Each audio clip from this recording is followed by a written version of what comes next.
All right. The gate was 4.04 million. The attendance was a little under 17,000. Fight of the night was USMAN and Covington. Performance of the nights were Jan and Aldana.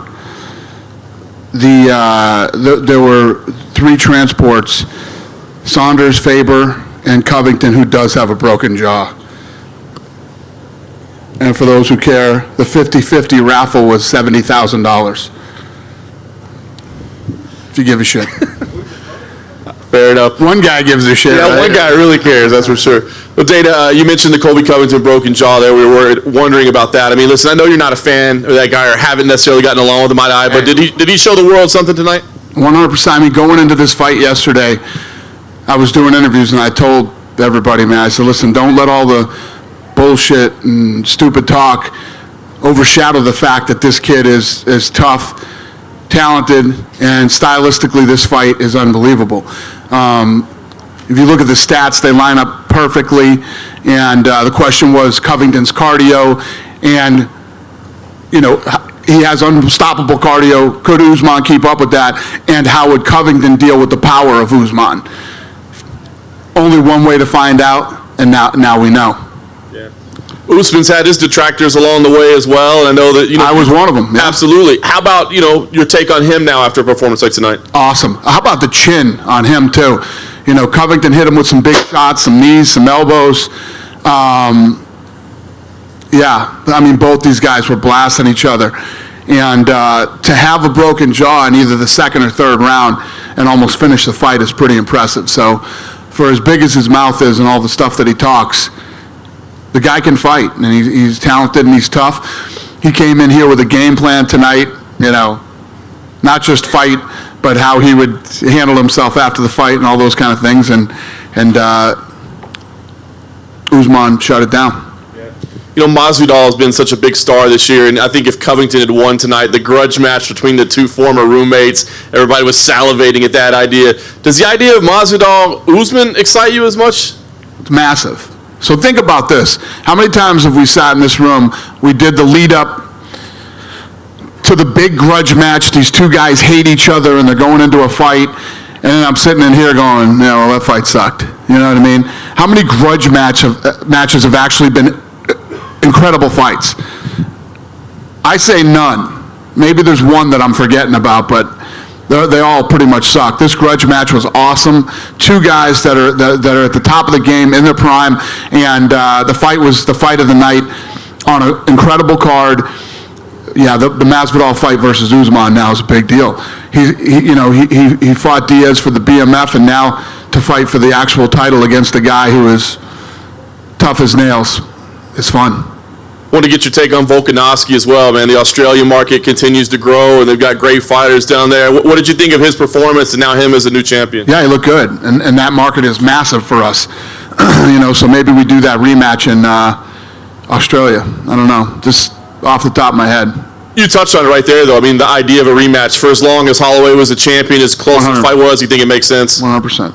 Nice. And last thing for me, you just saw Amanda walk off stage. She had another big win tonight. The name Clarissa Shields was brought up because, she's been here and in town. And Amanda seemed to dismiss that right away and said, listen, if she wants to come fight me in MMA, let's do it. Come to my world, but I'm not interested in boxing. I know you're starting to, get into the boxing market. What's your take? Do you believe this is a fight that will happen or can happen? Yeah, so, I've been talking to everybody in boxing, and if you're gonna get into boxing, you want, as many of the best people as you can get. So talking to Clarissa Shields and a lot of other people, and but Clarissa has shown interest in fighting. She's an Olympic gold 2-time Olympic gold medalist, and she comes here and she sees the press conference and the weigh-ins and the arena tonight and all these things, and it's pretty badass. So, I think everybody wants a taste of this. So we'll see what happens. Dana, she's a 154-pound fighter, though, yeah. Or 60 or 68. So what do you do with her if you bring doing a camp and cutting weight and the whole deal? Yeah, I agree. I mean, that's a big issue. Yeah, it's what we do. It's what we do. Well, I just want your take on the Covington Usman scorecards. So, yeah, you heard what it was? Yeah. 3-1 one way, 3-1 the other way, and 2-2? I don't know. I mean, what do you want me to say? How'd you have it I had a 3-1 Usman. for Usman? Okay, and you gave Covington the first round? Yes. Okay, And then Cormier had it 2-2. he was smart. Yeah. How many people in here had a 3-1 Usman? Yeah. 2-2? Yeah. Yeah. Close fight. Listen, after the first round, they were hard to score. Those were close rounds. It was, when you take two guys that we said it. I'm not the only guy that said it. You guys said it. Everybody fucking said it. These guys are matched up perfectly. And that's what you get. Hey, how about all the takedown attempts in that fight? Right? Zero. Yep. Yeah, it was. Seriously, I was so fascinated for this fight to see how this thing would play out, and it was awesome. It was a great fight, Both guys did something in the fifth round that was amazing. Colby, picked up the pace with that broken jaw, and he had been wearing down. And then I thought Usman, it seemed like Colby had the edge in the first half of that last round. 100%. And then all of a sudden Usman must have recognized it and stepped up. And what does that say about a champion when he can understand, hey, you know what, I'm behind here, I need to do something dramatic and be able not only to try for it, but to pull it out? I need to use more than 20%. Yeah, it was exactly what he needed to do, and he did it. He pulled off the finish with 50 seconds left of the fight, in a fight that the judges had all over the place. So, and Colby Covington was absolutely positively winning the first half of that round. Dana, you had 3 great title fights tonight. Who impressed you the most in victory and why? Yeah, main event. I mean, obviously, both fights were good in their own ways. For Volkanovski to come in and beat Max Holloway, big deal. It's a big deal to do that. And, for Amanda, she has all the hype behind her right now and everything else, but she came in and fought an absolutely, positively different fighter than she did the first time. And I love that about Amanda, because believe me, guys, I've talked to a lot of fighters that they're like, I don't want this fight. I already beat her. And I'm probably not going to beat her more impressively than I did the first time. So what's the point in me even fighting her again? She took the fight. It was a tough fight. What was driving me crazy with Amanda, too? It's like, why are you standing up in the guard when the only thing she can do to you right now is up-kick you and knock you out? That was the question. You know what I mean? I'm not her trainer or fucking anything, but I don't know. I gotta ask her that later, why she was. Did any of you ask her that? No, it was a good question. Should have asked that. Speaking about Amanda, Dana, did you see Irene Aldana tonight? Were you impressed with her? She won. She won the performance of the night. So Ketlin Vieira is one of the top 5 fighters in the world, right? Been one of the hottest prospects for the last couple of years in the women's division. Blows out her knee, has surgery, recovering from it. She's coming back, and we're looking for a fight. Everybody's fighting, or somebody's hurt, or whatever, so there was nobody. So Irene Aldana, she likes to stay busy. We give her the fight, and what is she ranked? 12 or 13 or something, right? Around there, maybe. And goes in and knocks her out, viciously knocks her out. Now, I'm sure many of you know her, like I know her. One of the sweetest people you will ever meet, hardworking, a grinder, loves to fight, loves to train. Could not happen to a better human being. It's always awesome when you see good things happen to good people. So I'm very happy for her. Could she be next? And is there any truth in the fact that Amanda says the next fight for her will be at 145 for sure? Is that what she said? Yeah. Okay. Yeah, I don't know. Tuesday we'll go back in the room and we start looking over what happened here tonight and what we want to do next. If it's at 35, would Aldana be the Well, we'll see where you guys rank her. After winning that fight, we'll see where she gets ranked, and we'll figure out what's next for her. But yeah, impressive. Makes sense. Great show, Dana. Thank you, sir. Hey, Dana. So Colby was just venting on Twitter, saying fake nut shot, fake eye poke, fake stoppage, fake ref. Do you have any issue with the stoppage at all? Think it was strange? Did you think The stoppage? Did you think it was a good stoppage? Absolutely, positively a good stoppage, yeah. What do you make of his response? Just disappointed fighter? Or? What are you going to do? Fake eye poke? Apparently he didn't watch the replay. Nut shot? He's right there. That was on the belt. It was on the belt. And how did you score Moraes versus Aldo? I had Aldo winning that fight. What do you think comes next for him? Well, Henry Cejudo texted me tonight and said, that's bullshit. He didn't lose that fight. He won that fight. And I want to treat him like he did. He wants to fight Jose Aldo. You like that? I don't hate it. I don't hate it. And then what happens for Uriah Faber from here, in your opinion? You know, Uriah looked good tonight. If you think about, look, Uriah doesn't want to hear that he's old, but unfortunately, Uriah, you're old, okay? And he looked amazing in his last fight, right? Comes out and beats a guy that most people probably didn't think he was going to beat. And he looked damn good tonight until Jan started catching him and lighting him up. And Faber's tough, he's durable, he's well-rounded, he's a good fighter. But the question starts to become, I don't think anybody in this room would disagree with me if I said, he could fight again. We could put him in with somebody else. You know, this guy's fighting, he's not in here fighting bums. This guy's fighting the best guys in the world. But the question becomes why? Why? You're a legend. You've done it all. You're 40 years old. And you've done everything that you can achieve other than money. He makes money. He's got a gym. He's got other businesses going on. He's got a beautiful family. Why? That's something he needs to talk about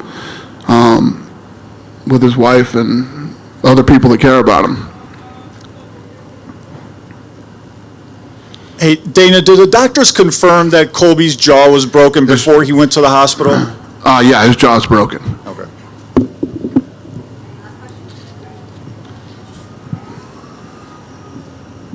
You said you didn't hate the idea of Aldo and Cejudo, but you don't think Peter Yan would deserve it before? Yeah, but Jan's in there too. I'm just saying, Cejudo says, I want Aldo. Cejudo is the man right now, you know? If you look at what Cejudo has accomplished, if he says, I want Jose Aldo, I think Jose Aldo win. I mean, how many people in here think Jose Aldo won the fight? Most of the room thinks that Jose Aldo won the fight. It's, you know, if that's what he wants to do next, we could do it. I don't have a problem with it. The last one over there. I'm sure people would want to see it. To your right, Dana.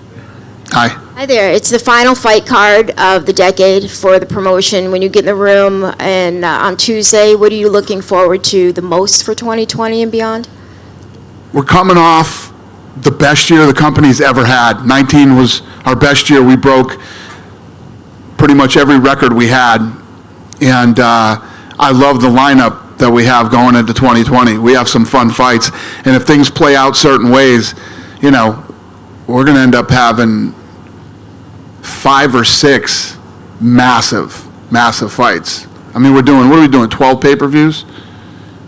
And 5 or 6 of these are going to be huge. I like breaking records. It's fun. And I'm looking forward to 2020. I'm not looking forward to being a year older, but I'm looking forward to 2020. You done with me? Oh, go ahead.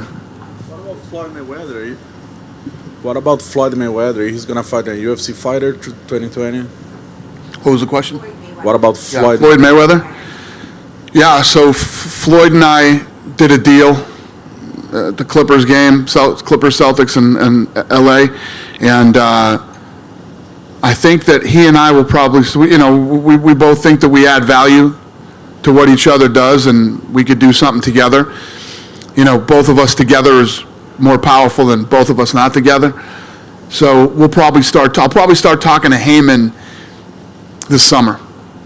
Is he going to fight a UFC fighter? I don't know what we're going to do yet. We're going to see how a lot of things play out in both sports. I'm just not a UFC guy anymore, man.